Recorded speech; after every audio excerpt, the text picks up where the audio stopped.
હાલો, આજ રોજ રાજકોટમાં એક ક્રૂરતા ભર્યો બનાવ બન્યો છે. જીવદયા પ્રેમીઓ એ માટે આજે મુંજકા પોલીસ સ્ટેશને ફરિયાદ નોંધાવવા પણ આવ્યા છે. આપણે જાણીશું તેમની પાસેથી કે બનાવ શું હતો.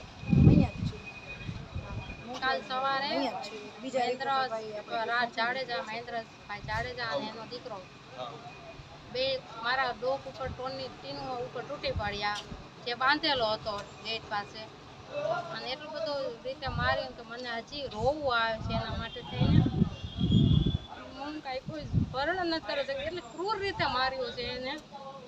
ખાલી જમ્યો નહીં, કર્યો નહીં, અને બેન સજા થાય એવું કંઈક જોગવાઈ કરો, જે રીતે માર્યો છે એ રીતે.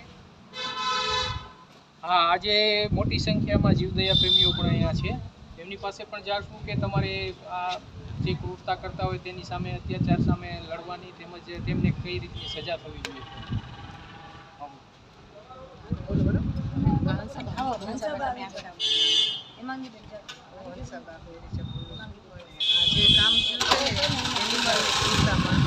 એમને તો જેટલી સજા મળે ને એટલી થોડી છે, અને મળવી જ જોઈએ. કારણ કે ડોગ બાંધેલું હતું, સ્ટ્રીટ ડોગ છે, ગેટ ખોલીને બાપ દીકરો બે અંદર ઘૂસ્યા છે, અને એટલી ક્રૂરતાથી માર્યો છે કે આપણે જોઈ પણ ના શકીએ.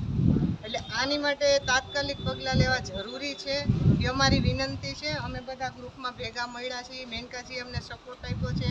અહીંયા આપણે મુંજકા પોલીસ સ્ટેશનમાં પણ અમને લોકોએ બહુ સારો સપોર્ટ કર્યો છે, અને આ વસ્તુ અમે એને કડી સજા દેવા માગીએ છીએ. અને આ ક્રૂરતા આને કરી એવી બીજી વાર નેક્સ્ટ ટાઈમ કોઈ ન કરે, બસ એ અમારે છે. અને આ ડોગ છે, એનિમલ દયા જરૂરી છે માણસ માત્રમાં, પણ એમને અમારે બતાવવું છે. અને અમારી પાસે બધા પ્રૂફ છે, વિડીયો ક્લિપ છે, બધા ફોટા છે, અને ટ્રીટમેન્ટ કરાવ્યું છે એ પણ અમારી પાસે છે. આ ક્રૂરતા વધતી જાય છે તે દરમિયાન સરકાર પ્રશાસનને પણ વિનંતી છે કે આપ એક જનજાગૃતિ અભિયાન ચલાવો, જેમાં મનુષ્યો ક્રૂરતા ન આચરે અને આ અબોલ જીવોની સાર સંભાળ રાખે, તેમજ બનતા સુધી જ્યાં સુધી આ પણ કોઈ પણ રીતે કોઈ પણ ક્રૂરતા આચરતા હોય, તેમજ કૂતરાઓ તેમજ અન્ય વન્ય પ્રાણીઓને મારતા હોય, તો આપે તરત એના ઉપર કાર્યવાહી કરવી જોઈએ, તેમજ એક થઈને લડવું જોઈએ. આભાર. હા, હું દક્ષા બિપિન બેટા. આ બેનને પણ મારવાની ધમકી આપેલી છે કે તું આવી રીતે ડોગને હેરવીશ ફેરવીશ ને ઘરમાં રાખીશ તો અમે તને પણ મારશું. આ તો આ બાબતે તંત્ર તેમજ તાત્કાલિક પગલાં લે એ સર્વ જીવદયા પ્રેમીઓનો પણ આગ્રહ છે.